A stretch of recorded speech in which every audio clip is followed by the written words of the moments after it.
দুই নম্বরে সাহাবায়ে কেরাম কবুল হওয়ার পেছনে কারণ ছিল নিজের প্রয়োজন থাকার পরেও তারা অন্যের অগ্র অধিকার দিত। এইটা এখন কিন্তু আমাদের ভেতরে নেই। শুধু নিজের আখের গোছাবে, কিভাবে টিকে থাকবে, অন্য মানুষ না খেয়ে মরুক, অসুবিধা নেই। হযরতে আবু তালহা রাদিয়াল্লাহু তাআলা আনহুর জীবনী বলছে, এবার শোনেন।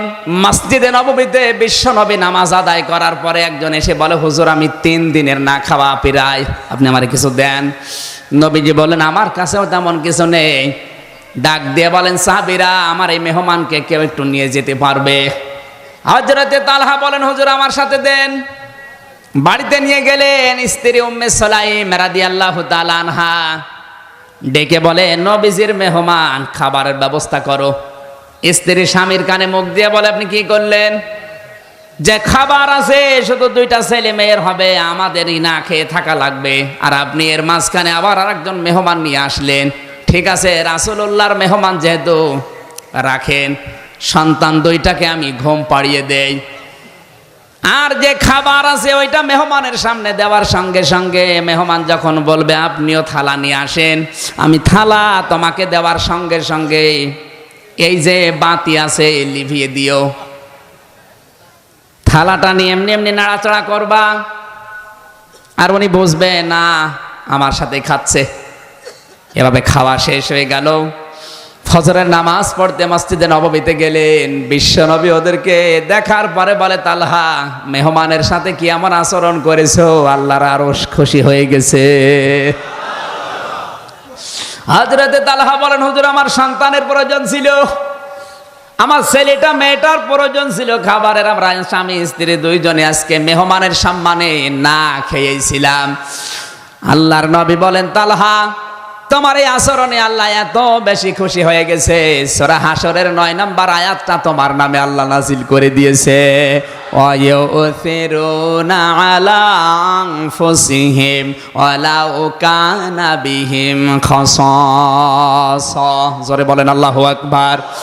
তাহলে এখান থেকে কি পেলেন আপনি? শুধু নিজে খেয়ে পরে বাঁচবেন, নিজের আখের গোছাবেন, মানুষের খোঁজ খবর রাখবেন না তা না। নিজের প্রয়োজন থাকার পর অন্যের অগ্র অধিকার দেওয়া লাগবে, তাহলে আল্লাহর দরবার আপনি কবুল হতে পারবেন। কথা বলেন না কেন? আজ পারিবারিক জীবনের দিকে তাকালে আমি যেটা বেশি দেখি, অনেক সন্তান এমন আছে সে চাই না যে তার মা বাবাকে আলাদা করে দেবে, না, কিন্তু বাধ্য হয় তার স্ত্রীর কারণে। আর ওই স্ত্রীকে মাঝে মাঝে ধোকা দেয় স্ত্রীর মা আর ওর বড় বোন। এরকম বউ জামালপুরে নেই? কুষ্টিয়ারে সাবেক চেয়ারম্যান, আমার দাদার আগে যিনি ছিলেন, এই লোকটা গেছে খুলনায় কাজকর্ম করার পর আর বাড়ি আসতে গাড়ি পায়নি। ছেলের বাড়িতে কলিং বেল টিপ দিয়েছে। হঠাৎ ছেলে বেরিয়ে বলে, বাবা রাত 12টায় তুমি? বলে গাড়ি পেলাম না, চলে আসলাম। স্ত্রীকে বলে, তাড়াতাড়ি করো, আমার বাবা এসেছে, রান্না করে খাওয়াও।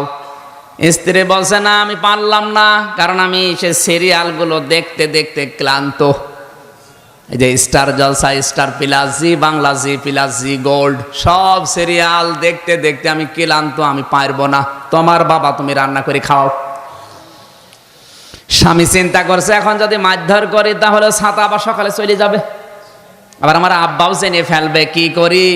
আস্তে করে বাবার রুমে গিয়ে বলছে, আব্বা তুমি কি খেয়ে এসেছো? ছেলের বাড়ি কেউ এত রাতে খেয়ে যায়? বলেন। লজ্জার খাতিরে বলছে, অসুবিধা নেই, আমার পেট ভরা আছে, তোরা খেয়ে ঘুমিয়ে পড়। ওদিকে ওর ক্ষুধার যন্ত্রণায় ঘুম আসে না। ছেলেটা বুঝতে পেরেছে আমার বাবা না খেয়ে আছে, কিন্তু কি করি, বউ তো কথা শোনে না, ডিজিটাল বউ। হঠাৎ আধা ঘন্টা পরে কে যেন কলিং বেল টিপ দিয়েছে। বাইরে যেয়ে দেখে ওর ছোট শালা। ডাক দিয়ে বলে, দোলা ভাই চলে আসলাম, গাড়ি পাইনি তাই।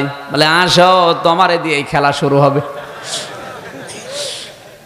ঘরের ভেতরে নিয়ে স্ত্রীকে বলছে, তাড়াতাড়ি ওঠো, রান্না করো। বলে, না পারবো না। পারবা না তোমার ভাই?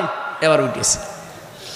রান্না বাড়া করার পরে ছেলেটা ডাক দিচ্ছে, আব্বা তাড়াতাড়ি ওঠেন, আপনার বৌমা রান্না করছে, খেয়ে নেন। বাবা কিন্তু জানে যে রান্না কার জন্যে। এক কথা বলে না কেন? ঘরের ভেতর থেকে আওয়াজ দিচ্ছে, আমার খাওয়া লাগবে না, তোরা খেয়ে ঘুমিয়ে পড়। সকালবেলা বাবা কিচ্ছু না বলে আস্তে করে ব্যাগটা নিয়ে বের হয়ে চলে যাচ্ছে। সন্তান সামনে দাঁড়িয়ে বলছে, আব্বা তুমি চলে যাও মানে তোমার বৌমা রান্না করছে, খেয়ে যাবা না? বাবা চোখের পানি ফেলে দিয়ে বলে, সন্তান আমি যেদিন তোর শালা হব ওই দিন খেয়ে যাব। না না, আমি হাঁসের খোরাকি দেইনি। আপনি হাসেন মানে?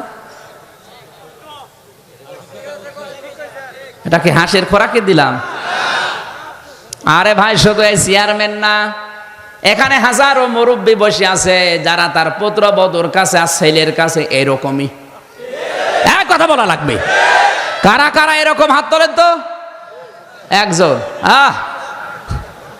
তাও তো একজন আছে।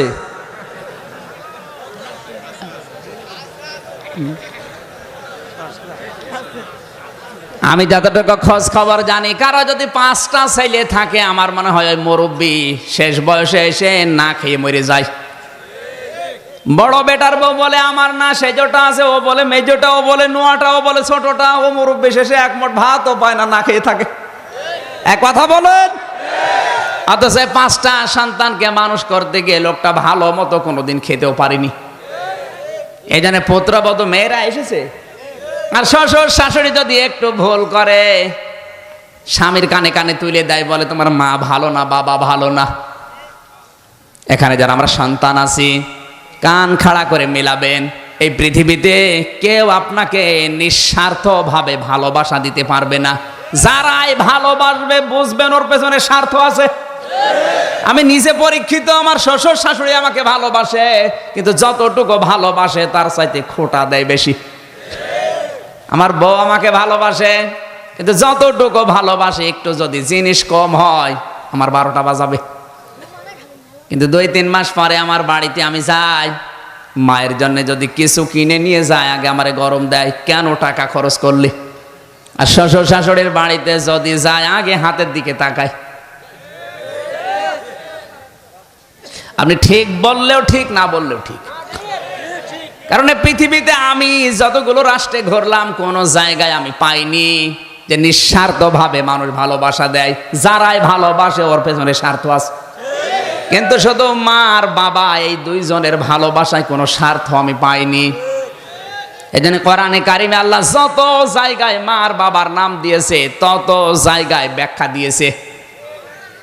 সূরা বাকারায়, সূরা বনী ইসরাইলে, সূরা আহকাফে, যত জায়গায় আমি পেয়েছি মা বাবার নাম, তত জায়গায় পেয়েছি ব্যাখ্যা। আল্লাহ কি পাগল হয়ে গেছে? এত ব্যাখ্যা দিচ্ছে কেন? কারণ আল্লাহ জানে যে আমার পরে সব চাইতে বেশি এই লোকটার পেছনে শ্রম দিয়েছে ওর মা আর বাবা। কথা বলেন না কেন? বিশ্ববিদ্যালয়ে আমার এক বন্ধু কাঁদছিল। বললাম কি হয়েছে? বলে বিয়ে করার পরে আমার মায়ের সাথে বোর গন্ডগোল। বউ আমারে বলছে, দেখো তোমার মা ভালো না, আলাদা হয়ে যাও। স্ত্রীর চেহারা খুব সুন্দর ছিল, শেষ পর্যন্ত মায়ের সাথে আবার নতুন করে ঝগড়া তৈরি করে আলাদা হয়ে গেলাম। কয়েকদিন পর দেখি মুরগিতে ধান খেয়েছে, এই নিয়ে মারামারি। আমি বাড়িতে আসলাম, বলে তোমার মাও ভালো না, বাবাও ভালো না, আমাকে নিয়ে যদি সংসার করতে চাও এদের থেকে আলাদা হয়ে আমার বাবার বাড়ি চলে যাওয়া লাগবে। শেষ পর্যন্ত ওদেরকে নিয়ে চলে গেলাম বাবার বাড়িতে। মা বাবার সাথে কোনো সম্পর্ক নেই, কথাবার্তারাও বলি না। এই মাঝখানে শ্বশুর আর শাশুড়ি মিলে টাকা পয়সা দিয়ে আমার পাঠিয়ে দিল লন্ডনে। দীর্ঘ 5 বছর আমি লন্ডনে আছি। যত টাকা পয়সা উপায় হয় সব আমার স্ত্রীর নামে অ্যাকাউন্ট করা পাঠিয়ে দেয়। মা বাবার খোঁজও নেয়নি, খবরও নেয়নি। কিন্তু হঠাৎ আমার প্লেগ রোগ দেখা দিল, সোয়াইসি রোগ, যেটা যার কাছে যায় তারই হয়। লন্ডনে ডাক্তাররা বলেছে, দেখো এই রোগে মানুষ 2-3 মাসের বেশি বাঁচে না। তোমার যখন রোগটা ধরা পড়েছে তাড়াতাড়ি নিজের দেশে চলে যাও।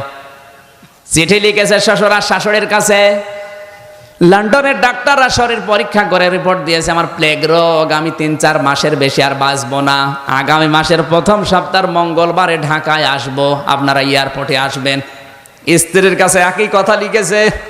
আর একটা চিঠি নিয়ে চিন্তা করছে আমার মা বাবা, এদের কাছে চিঠি লিখবো, না জানে আবার কি মনে করে। যাই মনে করে করুক, আমি তো তাদেরই সন্তান। চিঠি লিখেছে, মার বাবা দীর্ঘ 5 বছর তোমাদের খোঁজ খবর নেয়নি, এ চিঠি পেলে না জানি কি মনে করো। আগামী মাসের প্রথম সপ্তাহের মঙ্গলবারে ঢাকায় আসব, এয়ারপোর্টে আসবেন। শরীর খারাপ, মায়ের কাছেও বাবার কাছেও লিখে নাই। চিন্তা করছে দেখি চিঠির জবাব আসে কিনা। হঠাৎ করে দেখে জবাব দিয়েছে, শ্বশুর আর শাশুড়ি চিঠির জবাব দিয়েছে, জামাই বাবা চলে যখন আসতেছ তোমার শাশুড়ির জন্য লাল লাল চাদর আর আমার জন্য শার্ট আর প্যান্টের পিস নিয়ে এসো।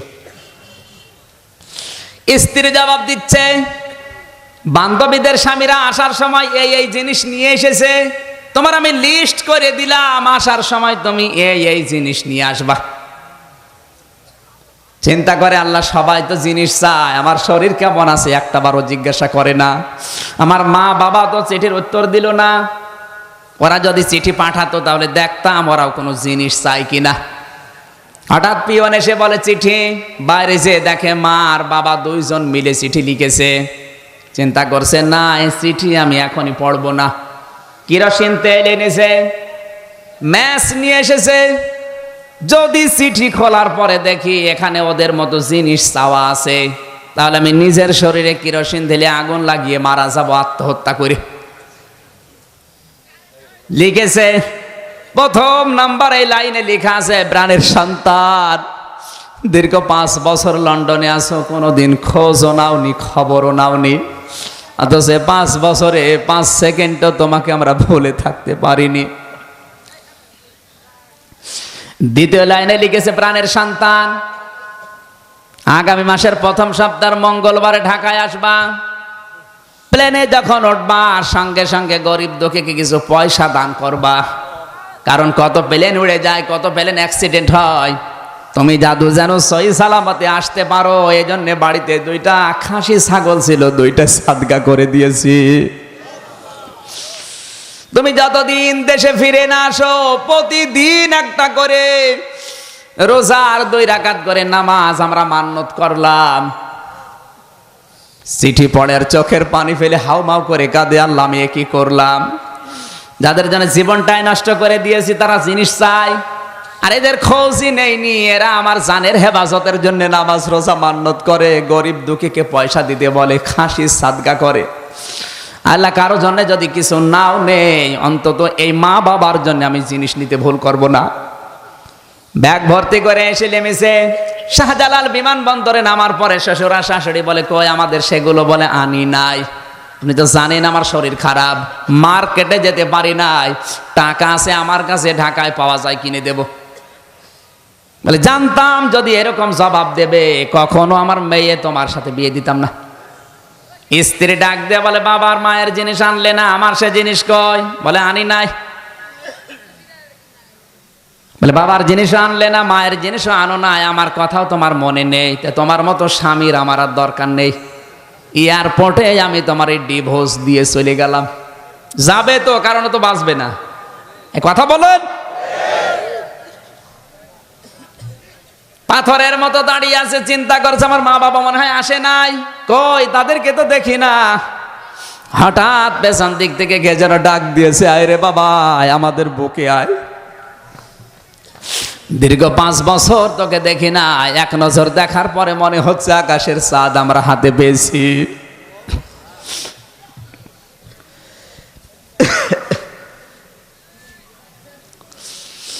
সন্তান মাকে পরীক্ষা করার জন্যে পায়ে হাত দিয়ে সালাম করতে গিয়ে বলে মা আমি কিন্তু তোমাদের জন্য লন্ডন থেকে কিছু আনতে পারি নাই।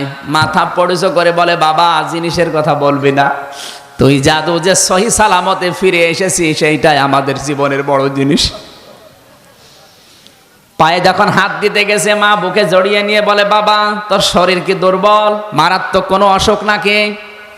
ছেলেটা বলে মা তুমি তো ডাক্তার না, তুমি তো শিক্ষিতাও না, গ্রাম্য মেয়ে মানুষ, আর আমি তো চিঠির ভেতরে তোমার কাছে লিখেও নাই যে আমি অসুস্থ, তুমি কিভাবে টের পেলে? মা বলে বাবা 10 মাস 10 দিন তোকে আমি তরমুজের মতো বহন করেছি এই পেটে, ডেলিভারির কষ্ট সহ্য করে দুনিয়ার মুখ তোকে দেখালাম, 2.5 বছর পর্যন্ত তোকে দুধ খাওয়ালাম, 2 বছর 2.5 বছর তোকে বুকের দুধগুলো খাওয়ালাম, 25-30 বছর পর্যন্ত তোর পেছনে আমি শ্রম দিয়েছি। যে বিনা স্বার্থে এতগুলো বছর তোর পেছনে আমি কাটালাম, আমি মা কি বুঝবো না তোর শরীর ভালো না খারাপ? সত্যি করে বলতো তোর কি হয়েছে? ছেলেটা হাউমাউ করে কেঁদে বলে, মা আমি আর কিচ্ছু লুকাবো না, কিচ্ছু গোপন করব না, এমন একটা অসুখ আমার শরীরে, প্লেগ রোগ। ডাক্তাররা বলেছে 3-4 মাসের বেশি আর বাঁচবো না। ও মা বাবা, যা করেছি অন্তত মরণের আগে আমারে মাফ করে দাও। বন্ধু বলে, আমির হামজা আমি দেখি সঙ্গে সঙ্গে আমার মা আর বাবা দুইজনের সেজদায় পড়ে গেল এয়ারপোর্টে। ডাক দিয়ে কেঁদে বলে, আল্লাহ তুমি আমাদেরকে মেরে ফেলো, আমাদের হায়াত আমরা এই সন্তানটাকে দিয়ে দিলাম, আমার এই সন্তানটাকে দুনিয়ার কিছুদিন তুমি বাঁচিয়ে রাখো। নবীজি জানিয়েছেন, মা আর বাবা যদি মন থেকে কিছু বলে ওটা কিন্তু সঙ্গে সঙ্গে আরশে চলে যায়। আমার আল্লাহ মা আর বাবার দোয়া কবুল করে ওই ছেলেটাকে কুদরতের দাওয়া পান করিয়ে চিরদিনের জন্য সুস্থ বানিয়ে দিয়েছেন। এই হচ্ছে মা বাবা, আর ওগুলো দুনিয়ার মানুষ।